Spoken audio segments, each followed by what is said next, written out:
Well, ladies and gentlemen, this is just an update on the potential expanded college football playoff. Once again, they're talking about it, and now we've got an update. The deadline is likely to be extended with the rumors the Big Ten and the SEC miles apart on the format that they want. And this would not be for next year.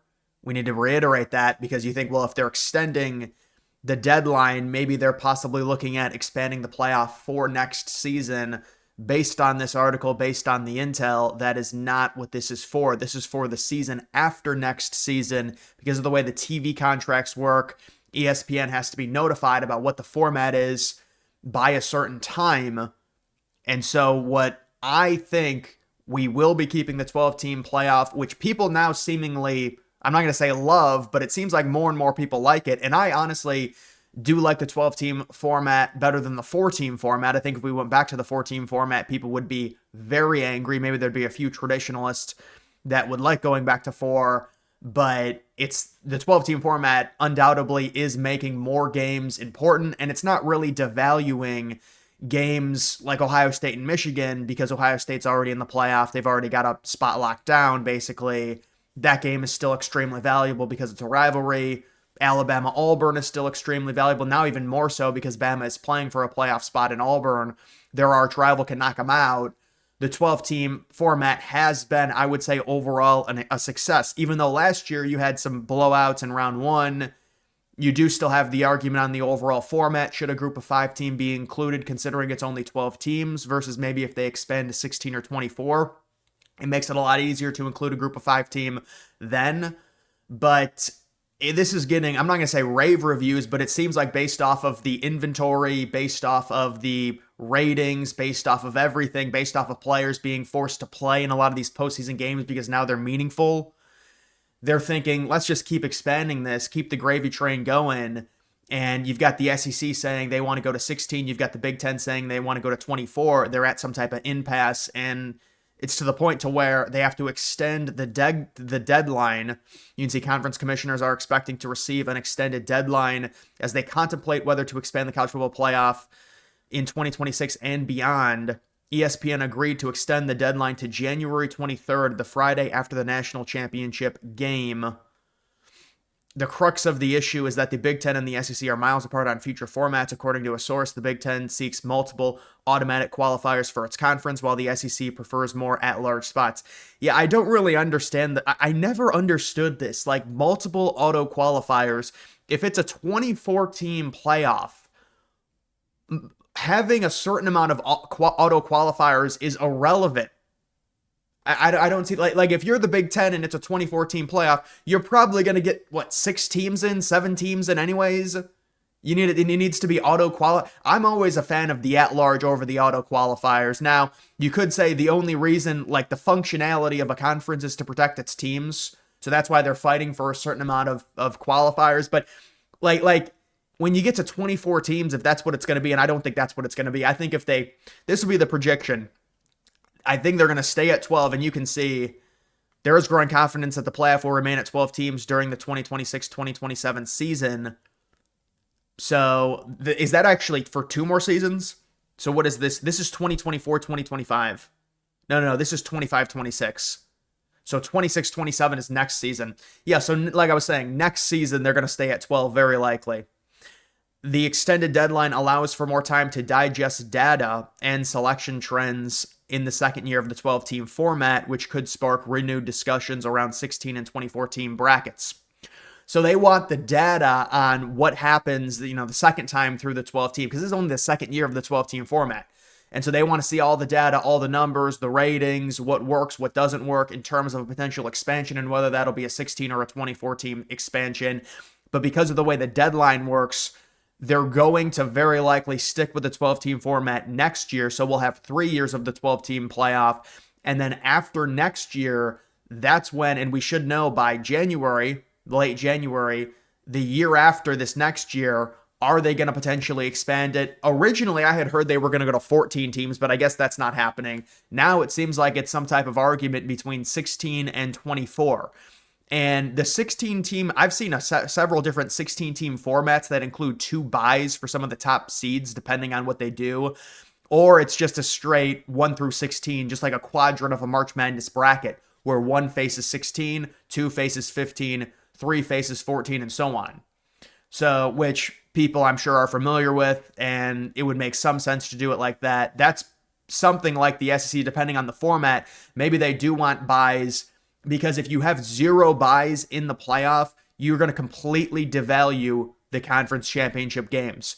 That's why it's almost like I thought the 14-team format was interesting, because if you do the 14-team format, you would have the Big Ten championship winner getting a bye, the SEC championship winner getting a bye. So that makes the championship games more important, because if you lose the conference championship game, you're not going to get a bye. This year, if Ohio State faces Indiana and they're both 12-0, the loser gets a bye anyways. So the game is less meaningful. So that's why the 14-team format might make sense, but you can see the Big 12 has supported a new 24-team format with multiple automatic qualifiers since August, but it's received pushback as a viable plan in the 11th hour of discussions. SEC has leaned towards a 16-team field. The new contract is for about 7 years to 2033. So is that the article? I guess that's the article. And so, yeah, what I would say about this is I think if they're going to expand, I don't see any way they go from 12 to 24. It would be such a crazy leap. I mean, if you go to 24, you could be looking at like the FCS model. You could be looking at multiple like double buys and things like that. You could also technically do that with a 16-team playoff if you had the first 2 games happening as like a pre-qualifier type thing. I was looking through some different brackets on that to try and give teams buys even in a 16-team format. And it's an expansion of 4 teams, because we went from 4 to 12. That's 8 more teams. Now you're expanding it 4 more to go to 16. And, they're trying to find the right median in terms of how much they should expand. Obviously, this is very, it's money driven. They want to make as many games meaningful late into the season. There's a higher chance they're going to be better ratings, makes more money. And so it's understandable, but I would say if they do expand, I cannot see them making a jump to where they double it to 24. They would probably, that's what the Big Ten wants. They would probably do what the SEC model, and I don't know the exact format, but it would go from 12 to 16. And then if they wanted to go from 16 to 24, that would happen a few years after that. But it's important to understand with a lot of people, many people didn't want to go to 12 teams. Many people said it's going to water down the regular season. It's not worth it. And evidently it hasn't really done that. It's been, by and large, a success. And it's certainly been a success for the programs in terms of the valuable nature of TV deals and the contract with ESPN. It's making them a lot more money because there's significantly more inventory. Now you've added an entire new round of games, which is the first round. The second round is just part of the New Year's Six.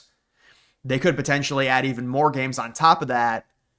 And so I'm sure that's, that's what this is heavily driven by. So I would say I just cannot see 12 to 24. It's too big of a leap. That's a lot more inventory if they decide to go from 12 to 24. And the format, I'm sure, would probably include double buys for like the top 4 seeds or the top 2 seeds or something like that. So it would probably be, because I think you have to include buys. That's the only way to make the conference championship games somewhat valuable. Like they have buys right now. The first 4 seeds get buys. But even that, because of the way, in which the Big Ten is set up this year, it's making the conference championship game, depending on if Ohio State beats Michigan, not as meaningful. So, and then you do have, these are just some different formats. This was the interesting format. I can't really go to it because it's like paywalled. But this is like 14v15 and 13v16. This is like, I wouldn't even consider this a 16-team format because it's like there's 4 teams that would have to win games to even get into the actual bracket. But then you have 2 teams with buys after that. And this is kind of the format that I originally thought the 14-team was going to go with. It would be the SEC champion, the Big Ten champion, both with buys, and then the other 12 teams in a 14-team field playing in round 1. Because then you would have those games being meaningful. This is just simply a 1v16, a 2v15. This is like the quadrant of March Madness. That's the format to where nobody gets buys. But then would you even have conference championships in a format where nobody gets buys? Conference championships, though, are still very meaningful, I should say, for the Big 12 and the ACC. Although now the way it's set up, you're not even guaranteed to be in the playoff if you win your conference championship, but it's very likely you will make it. So I guess we'll just have to see in terms of how this ends up working out. But I would imagine, if they get they're going to want to expand again. They are. And they want more data on the 12 team. And they could always stay at the 12 team. I mean, next year they're going to stay at the 12 team. So we're going to have 3 years of the 12 team. At some point, there has to be, because of just, yes, you do see the NFL and MLB and the NBA, they do tinker with the playoff or their playoffs, and they add a wild card here and there. They add a play-in game. But this is like a wide scale change to where you're expanding the playoff. And this is just kind of the transition period, I think, of college football. At a certain point, they may experiment and decide to push it to 24 and then realize, hey, that's way too many, and maybe go back down. But you have to wonder how much of the greediness of the TV deal, of the expanded inventory, at what point does it become too much? And if they push it too far, will they have to course correct and actually eliminate some of the playoff spots if they decide to go to 24? Like maybe they go to 16, then 24, then back to 16. But if they go to 16, again, the format would have to be, I think, wonky, because you would have to include buys. There has to be some incentive to win for the SEC and the Big Ten in terms of their conference championship. They're not going to want to eliminate the conference championships because you're just going to lose inventory. The whole idea is to expand the playoff and add inventory, add games, add more ratings, make more money. That's the number one goal. And by the way, just as a default, you can say, well, as a college football fan, you shouldn't accept that. Yeah, but it does make the sport more compelling. I mean, when you have a 4-team playoff and the other New Year's Six games are all exhibitions and a lot of the players sit out of them, that's a problem that has to be solved somehow. You solve it by expanding the playoff and adding more games that are actually meaningful. You have to do it. I mean, look at last year. Ohio State was an 8 seed. They in the 4-team model, they would have been forgotten about. And that's just kind of how any sport works. You can lose and then come back and go on a crazy run. And I'm not saying that 6 and 6 teams should have a chance. I think 16 is, because now if you're talking about 24 teams, you're talking about 4 lost teams making it. If you go 8 and 4, you should not have a chance to win the national title. That is to where it gets. Now you're starting to lose any type of standard of excellence, even in making the playoff in general. If you go to 24, that's like all of the AP top 25 making the playoff. Now it would probably include double byes, and it would be very hard for the lower seeds, and we understand that. But and I know you look at March Madness, you've got teams that are like 5 games over 500 and they make it as the 11 seed or whatever. But basketball is different than football. And to me, I think with college, you have to keep it at least a little bit exclusive in terms of, you go 9 and 3, you can make it. If you expand it to 16 teams, some 9 and 3 teams are going to make it.